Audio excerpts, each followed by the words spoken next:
जाती है। इसके बाद हम देखते हैं कि दिन के समय पूरी दुनिया में कोई भी इंसान दिखाई नहीं देता है और पूरी दुनिया एक खाली जगह बन जाती है। अब ऐसा इसलिए हुआ क्योंकि 10 साल पहले एक इन्फेक्टेड चमगादड़ की वजह से पूरी दुनिया में प्लेग जैसी खतरनाक बीमारी फैल गई थी, जिससे ज्यादातर इंसान वेम्पायर्स बन चुके थे, जो अपनी भूख मिटाने के लिए इंसानों का शिकार करके उनका खून पीते थे, जिस वजह से पूरी दुनिया में इंसानों की पॉपुलेशन बड़ी तेजी से कम होने लगी और धरती पर सिर्फ 5% ही इंसान रह गए और बाकी सब वेम्पायर बन गए। अब क्योंकि वेम्पायर्स इंसानों का खून पीकर ही जिंदा रहते थे, इसलिए इंसानों की पॉपुलेशन कम होने से वेम्पायर्स की भूख मिटाने के लिए इंसानी खून की कमी होने लगी थी। इसलिए वेम्पायर रिसर्चर्स वेम्पायर्स की पॉपुलेशन का पेट भरने के लिए इंसानी खून के जैसे ही खून बनाने में लगे हुए थे। वहीं कुछ अच्छे वेम्पायर्स भी थे जो इंसानों को बचाने के लिए लड़ाई लड़ रहे थे, क्योंकि वेम्पायर्स द्वारा इंसानों को पकड़कर लैब में अपनी खून की जरूरत पूरी करने के लिए पाला और मारा जा रहा था। यहाँ से सीन शिफ्ट होता है और हम रात का समय देखते हैं, जहाँ सड़कों पर फिर से लोग दिखने लगे थे। ये सभी वेम्पायर्स थे जो रात को ही बाहर निकलते थे। ये सारे वेम्पायर्स इंसानों की तरह ही जीते थे और रात होते ही अपने अपने काम पर चले जाते थे। यहाँ पर हम एक बूढ़े वेम्पायर को देखते हैं जो रास्ते से गुजर रहे कुछ वेम्पायर लोगों से ब्लड लेने के लिए उन पर अटैक करने की कोशिश कर रहा था, जिससे वो वेम्पायर्स उस बूढ़े वेम्पायर से डर रहे थे कि तभी वहाँ पुलिस आकर उसे बिजली के झटके देकर कंट्रोल करती है। वहीं हम डॉक्टर एडवर्ड डाल्टन को अपनी कार से अपने काम पर जाते हुए देखते हैं। डॉक्टर एडवर्ड ब्रोमली मार्क्स नाम के एक वेम्पायर की कंपनी में काम करता था।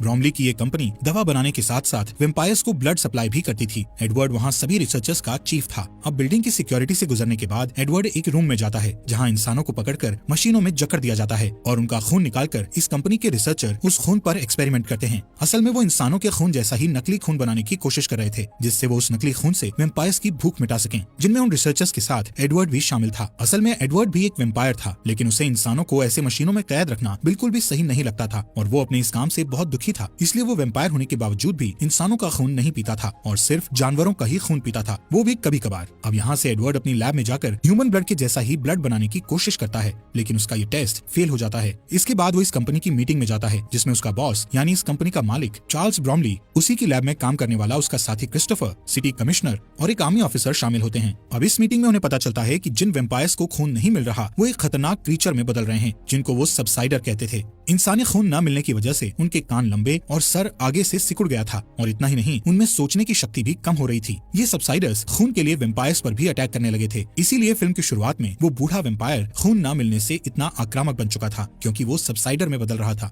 अब क्योंकि धरती पर ह्यूमन पॉपुलेशन सिर्फ 5% ही बची थी, इसीलिए कंपनी का मालिक उनको कहता है कि हमें जल्द से जल्द इंसानी खून जैसा खून बनाना होगा, नहीं तो खून की कमी की वजह से बाकी वेम्पायर्स भी सबसाइडर बन जाएंगे। मीटिंग के बाद ब्रोमली एडवर्ड को कुछ पर्सनल बात करने के लिए अपने ऑफिस में ले जाता है। वहाँ सर्व की गई कॉफी को ब्लड के साथ मिक्स देखकर एडवर्ड कॉफी पीने से मना कर देता है। इसके बाद ब्रोमली उसे बताता है कि उसे कैंसर हुआ था, लेकिन वेम्पायर बन जाने के कारण वो ठीक हो गया। वो कहता है कि उसकी बेटी वेम्पायर नहीं बनना चाहती थी, इसलिए वो घर से भाग गई थी। ब्रोमली एडवर्ड को कहता है कि मैं जानता हूँ तुम इंसानों को बचाना चाहते हो, इसलिए तुम्हें जल्द ही ह्यूमन ब्लड जैसा ब्लड बनाना होगा। इसके बाद एडवर्ड अपनी लैब में चला जाता है और अपने साथी क्रिस्टोफर के साथ ये सारी बातें डिस्कस करता है। क्रिस्टोफर उसे हिचकिचाते हुए बताता है कि एक बंदर पर टेस्ट कर रहा हूँ और इस टेस्ट को आगे बढ़ाने के लिए मुझे कुछ और टेस्ट करने होंगे, जिससे शायद हम ब्लड बना सकें। कुछ समय बाद रिसर्चर एक कैदी पर टेस्ट शुरू करते हैं। वहीं ब्रोमली और कुछ ऑफिसर्स विंडो से इस टेस्ट को होता देख रहे थे। एडवर्ड उस इंसान के बॉडी में ब्लड का सब्स्टिट्यूट डालता है, जिससे पहले वो इंसान थोड़ा अच्छा महसूस करता है, लेकिन बाद में जब पूरा सब्स्टिट्यूट बॉडी में चला जाता है तो वो उल्टी करने लगता है और उसकी बॉडी चेंज होने लगती है और शरीर में छाले पड़ने लगते हैं। रिसर्चर उसे तुरंत पकड़ लेते हैं और एपिमोन नाम की दवा इंजेक्शन के जरिए उसकी बॉडी में डालते हैं, जिससे उसका हिलना बंद हो जाता है और बॉडी पहले जैसी हो जाती है। लेकिन इसके तुरंत बाद उसकी पूरी बॉडी एक्सप्लोड हो जाती है। उस रात एडवर्ड लैब से घर चला जाता है और रास्ते में अपनी कार में न्यूज देख रहा होता है, जिसमें ब्लड की रेशनिंग से होने वाले दंगों के बारे में बताया जाता है, यानी वेम्पायर लोग ब्लड कम दिए जाने की वजह से दंगा करने लगे थे।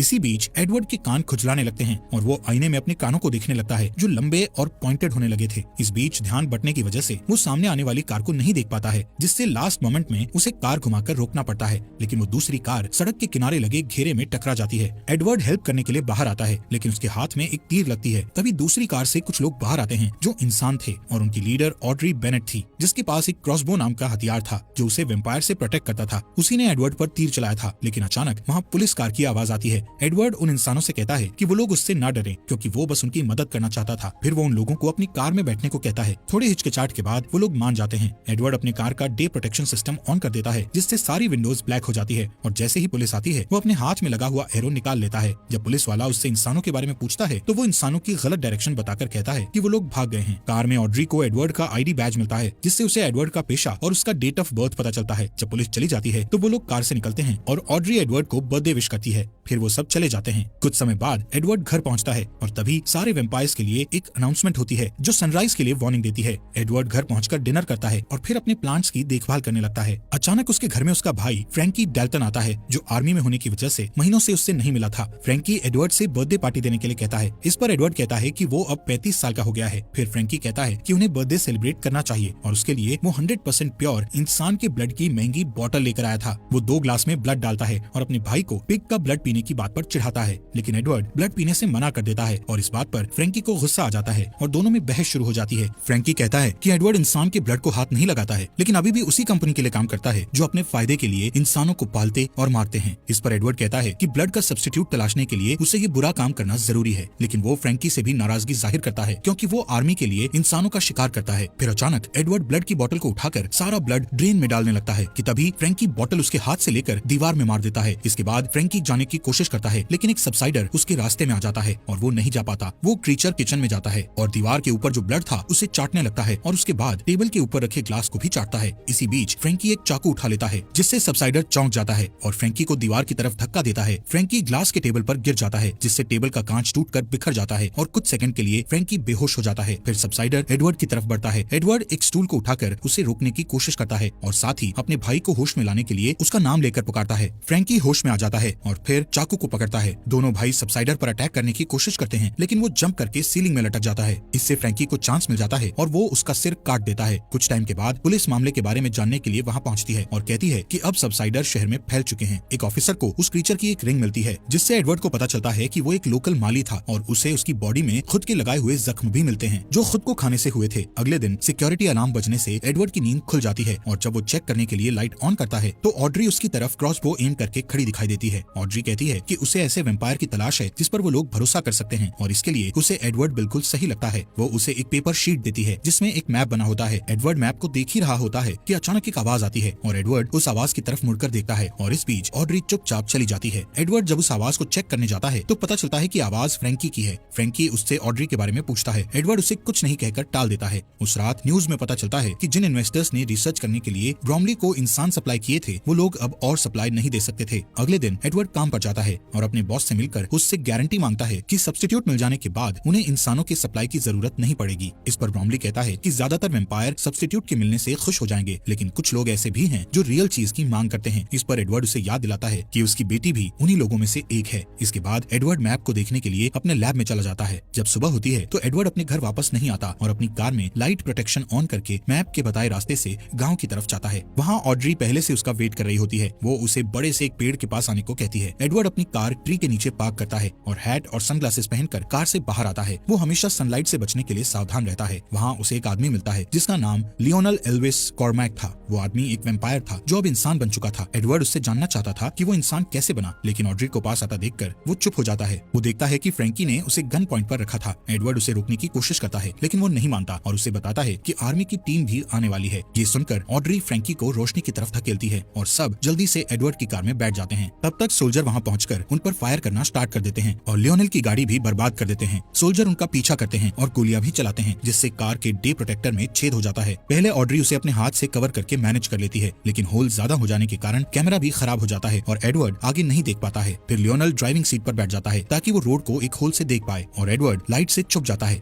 जब वो लोग कमजोर ब्रिज पर पहुंचते हैं तो लियोनेल बहुत तेजी से ड्राइविंग करके ब्रिज को क्रॉस कर लेता है, जबकि आर्मी ट्रक हैवी होने के कारण ब्रिज टूट जाता है और ट्रक ब्लास्ट हो जाती है और बाकी के लोग पीछे रह जाते हैं। रात होने के बाद वो लोग कार को नदी के पास पार्क करते हैं और लियोनेल एडवर्ड को बताता है कि वो कार में डे लाइट मॉडिफिकेशन लगाने का काम करता था, जो सूरज की रोशनी से कार के अंदर बैठे लोगों को बचाता है और कार में इस तरह के सिस्टम लगाने वाली पहली शॉप उसी की थी। लियोनेल कहता है वेम्पायर्स के लिए दिन में कार चलाना बहुत अमेजिंग होता है, क्योंकि दिन के समय सड़कें खाली होती थी, लेकिन इसमें रिस्क भी था, क्योंकि एक तो सूरज की रोशनी में दिखाई नहीं देता और दूसरा उन्हें अपने शरीर को भी सूरज की रोशनी से बचाना होता है और इस चक्कर में एक्सीडेंट होने का डर रहता है। और लियोनेल के साथ भी वही हुआ था। एक दिन जब वो दिन के समय ड्राइविंग कर रहा था तो उसे कुछ दिखाई नहीं दे रहा था और उसने कुछ खाया भी नहीं था, इसलिए उसकी एनर्जी भी कम हो गई थी और कार गलती से रिवर फेंस में टकरा गई थी। क्रैश की वजह से वो कार के साथ रिवर में गिर गया था और रिवर में गिरने से पहले कार में आग लग गई थी। जब वो रिवर से बाहर आया तब वो वापस इंसान बन गया था। उसकी बात पूरी होने पर ऑड्री एडवर्ड से कहती है कि वो भी सेफ्टी के साथ ऐसी ही सिचुएशन पैदा करे ताकि वो फिर से इंसान बन सके। दूसरी तरफ कंपनी में ब्रॉमली अपनी बेटी के कुछ पिक्चर्स देख रहा होता है। तभी फ्रैंकी वहाँ आता है। ब्रॉमली उसे कहता है कि अगर एडवर्ड तुरंत वापस आ जाए तो उस पर कोई केस नहीं लगेगा। इस पर फ्रैंकी कहता है कि ब्रॉमली उससे जो कुछ भी करने को कहेगा वो करने को तैयार है। इस बीच एडवर्ड और उसके साथी इंसान कार में अपने घर जा रहे होते हैं। एडवर्ड बार बार ऑड्री की नेक को देखता है। ऑड्री ये नोटिस करती है और उसकी पॉइंटेड ईयर्स को देखती है तो समझ जाती है कि उसे खून की प्यास लगी है। फिर वो अपना हाथ काटकर उससे निकलने वाले ब्लड को एक कप में इकट्ठा करती है और उसे पीने को देती है। एडवर्ड पहले तो मना करता है, लेकिन जब ऑड्री उससे कहती है कि वो अपने आसपास के इंसानों को सेफ देखना चाहती है तो वो ब्लड पी लेता है। कुछ घंटों के बाद वो लोग एक पुराने अंगूर के बागीचे में पहुंचते हैं जिसे विनयार्ड कहा जाता है। वहाँ एडवर्ड की मुलाकात कुछ और लोगों से होती है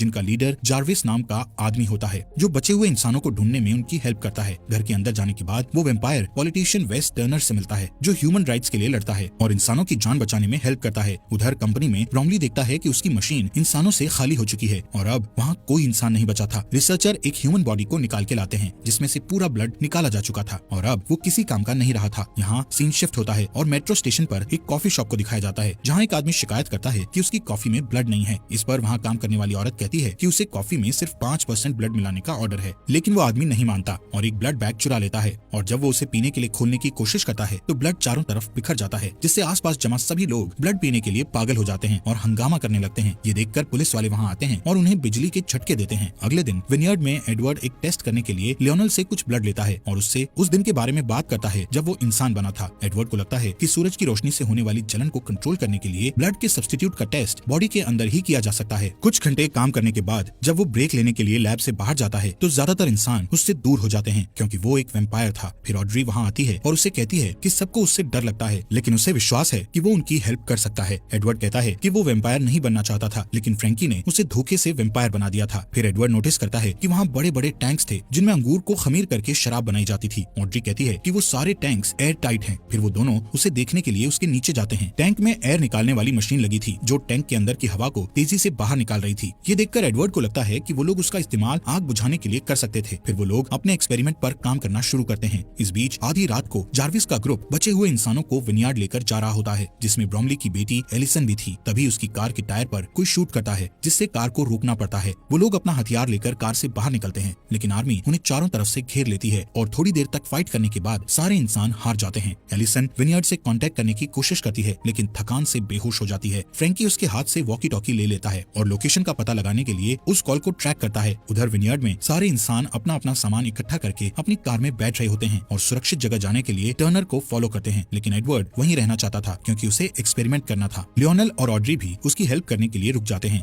इधर एलिसन को जब होश आता है तो वो खुद को अपने फादर के ऑफिस में पाती है और जब उसका फादर ब्रॉमली आता है तो वो एक चाकू उठा लेती है। एलिसन अपने पिता से अपने दोस्तों को छोड़ देने के लिए कहती है। ब्रॉमली कहता है कि वो उसे देखकर खुश है और उसे गले लगा लेता है। फिर कहता है कि वो उसके दोस्तों के लिए कुछ नहीं कर सकता है। इस पर एलिसन उसे धकेल देती है और डोर की तरफ भागती है लेकिन एक सोल्जर उसे हिट करता है और वो बेहोश हो जाती है। ब्रॉमली को रियलाइज होता है कि उसकी बेटी ने उसे चाकू मार दिया है। अगले दिन विनयार्ड में एक्सपेरिमेंट स्टार्ट होने वाला होता है। ऑड्री मॉनिटर्स को देखने का जिम्मा लेती है और लियोनल टैंक के नीचे एडवर्ड के साथ रहता है। एडवर्ड के चेस्ट में एक हार्ट मॉनिटर अटैच किया जाता है और उसे एक वेट ब्लैंकेट से कवर किया जाता है। प्रोसेस बहुत सिंपल होता है। वो लोग टैंक को ओपन करते हैं जिससे सनलाइट अंदर आती है और एडवर्ड चलने लगता है और उसके बाद वो लोग एयर एक्सट्रैक्टर यानी हवा निकालने वाली मशीन को यूज करके आग को बुझा देते हैं। पहले 2 बार में उनकी कोशिश फेल हो जाती है लेकिन तीसरी बार में वो लोग एडवर्ड को लंबे समय तक जलने देते हैं और इस बार उनका टेस्ट कामयाब हो जाता है और एडवर्ड इंसान बन जाता है। वो लोग बहुत खुश होते हैं लेकिन तभी आर्मी आ जाती है और वो लोग बचने के लिए शराब के बैरल में छुप जाते हैं। दूसरी तरफ कंपनी में फ्रैंकी ब्रॉमली के पास जाता है जिसका इलाज चल रहा था। ब्रॉमली फ्रैंकी से अपनी बेटी के लिए कुछ करने को कहता है और फ्रैंकी एलिसन को देखने के लिए चला जाता है। एलिसन अभी भी वैम्पायर नहीं बनना चाहती थी लेकिन फ्रैंकी उसे अपने दांतों से काट लेता है ताकि वो वैम्पायर बन जाए। इधर विनयार्ड में तीनों इंसान अपने छुपने की जगह से निकलते हैं। एडवर्ड बाहर जाता है और पहली बार सनलाइट जब उसकी स्किन को टच करती है तो उसे बहुत अच्छा लगता है।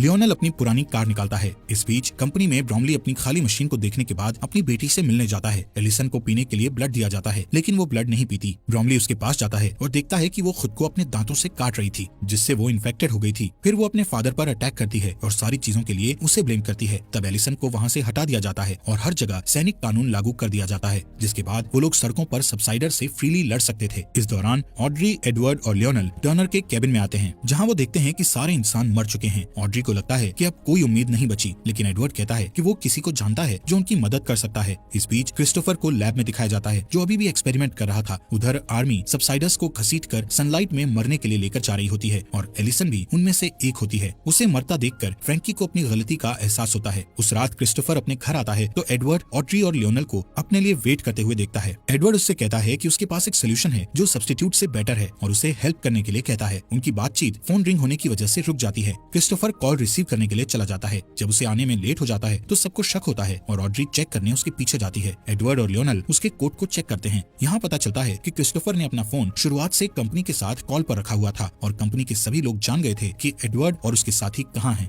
अचानक वहाँ आर्मी आ जाती है और फाइट में ऑड्री बेहोश हो जाती है और उसे पकड़ लिया जाता है। लियोनल और एडवर्ड रोड पर बनी हुई टनल के जरिए वहाँ से बच निकलते हैं और एक पुरानी सुनसान बिल्डिंग में छुपने का फैसला करते हैं, लेकिन वहाँ एक सबसाइडर उन पर अटैक कर देता है। तभी फ्रैंकी वहाँ आ जाता है और उस क्रीचर को शूट कर देता है। वो नोटिस करता है कि उसका भाई इंसान बन गया है। ये देखकर फ्रैंकी कहता है कि उसने एडवर्ड को इसलिए वैम्पायर बनाया था क्योंकि वो उसे मरता हुआ नहीं देखना चाहता था। वो अपनी गलती के लिए माफी मांगता है और अब उनकी हेल्प करना चाहता है, लेकिन जब लियोनल पास आता है तो फ्रैंकी को खून पीने की तलब होती है और वो उसे काटने के लिए उस पर जंप कर देता है। एडवर्ड उसे पकड़ लेता है और उसे धक्का देकर लियोनल से दूर कर देता है और उसे शूट करने ही वाला होता है, लेकिन कुछ नोटिस करके रुक जाता है। कुछ समय बाद एडवर्ड कंपनी की बिल्डिंग में एंटर करता है और अपने सारे अलार्म ऑफ कर देता है। सिक्योरिटी उसे पकड़ के ब्रॉमली के ऑफिस ले जाती है। वहाँ वो देखता है कि ब्रॉमली ऑड्री का हाथ काटकर उसका ब्लड पी रहा था। एडवर्ड कहता है कि वो सारी बातों के लिए दुखी है और फिर से वैम्पायर बनना चाहता है। उसकी बात सुनकर ऑड्री को लगता है कि एडवर्ड उसे धोखा दे रहा है और वो अपसेट हो जाती है, पर ब्रॉमली कहता है कि अब उसे सब्स्टिट्यूट मिल गया है और इसलिए उसे एडवर्ड की जरूरत नहीं है और वो उसे बुजदिल कहता है। इस पर एडवर्ड ब्रॉमली से कहता है कि वो भी एक बुजदिल है जो अपनी खुद की बेटी को वैम्पायर में नहीं बदल पाया। इस बात से ब्रॉमली को गुस्सा आ जाता है और वो एडवर्ड को काट लेता है, लेकिन एडवर्ड कोई रिएक्शन नहीं देता क्योंकि ये एडवर्ड का प्लान था और ब्रॉमली इंसान में बदलने लगता है। फिर एडवर्ड को याद आता है कि फ्रैंकी भी ऐसे ही ह्यूमन में बदल गया था। इससे पता चलता है कि जो वैम्पायर ठीक होकर ह्यूमन बन चुके थे उनका ब्लड ही सोल्यूशन बन गया था। इतने में ब्रॉमली अलार्म प्रेस करके सिक्योरिटी को बुलाता है। तभी आर्मी ट्रक वहाँ पहुँच जाती है। सोल्जर अपनी गाड़ियों से बाहर आते हैं और डोर ओपन करके देखते हैं कि ब्रॉमली चेयर में बंधा हुआ है। सारे वैम्पायर पागल हो जाते हैं और उसका खून पीकर अपना पेट भरने लगते हैं। इस दौरान ऑड्री और एडवर्ड कुछ हथियार लेकर नीचे आते हैं और बिल्डिंग से निकलने ही वाले होते हैं, लेकिन बहुत सारे सोल्जर आकर उनका रास्ता रोक देते हैं। इतने में एक कार ग्लास डोर को तोड़ते हुए अंदर आती है जिसमें लियोनल और फ्रैंकी बैठे होते हैं। वो सोल्जर्स को हिट करते हुए एडवर्ड तक पहुंच जाते हैं ताकि उसे बचा सकें, लेकिन जल्दी ही उन सबको वापस घेर लिया जाता है। फ्रैंकी एडवर्ड को वहां से जाने के लिए कहता है और सारे सोल्जर उस पर जंप कर देते हैं और उसे खाने लगते हैं। एडवर्ड को अपने भाई की मौत पर दुख होता है। तभी सिक्योरिटी वाले ऑड्री को अपने साथ ले जाते हैं और एडवर्ड उसे बचाने सिक्योरिटी रूम तक उन्हें फॉलो करता है, जहाँ बहुत स्ट्रगल के बाद वो वैम्पायर 2 गार्ड्स को मार देता है और तीसरे गार्ड को मारने में ऑड्री की मदद करता है। इसके बाद वो सिक्योरिटी कैमरा में देखता है कि फ्रैंकी को खाने वाले सोल्जर इंसान बन गए हैं और जो सोल्जर बचे हुए थे वो ह्यूमन सोल्जर पर अटैक करने लगे हैं। इसके बाद एडवर्ड और ऑड्री लॉबी में वापस आ जाते हैं। सिर्फ कुछ ह्यूमन सोल्जर ही बच पाते हैं। इसके बाद क्रिस्टोफर आता है और कुछ सोल्जर्स को शूट कर देता है। फिर वो एडवर्ड और ऑड्री को भी शूट करने वाला होता है, लेकिन अचानक एक एरो उसके चेस्ट पर लगती है और वो मर जाता है। ये एरो लियोनल ने उन्हें बचाने के लिए चलाया था। फिर ऑड्री उसे हक करती है।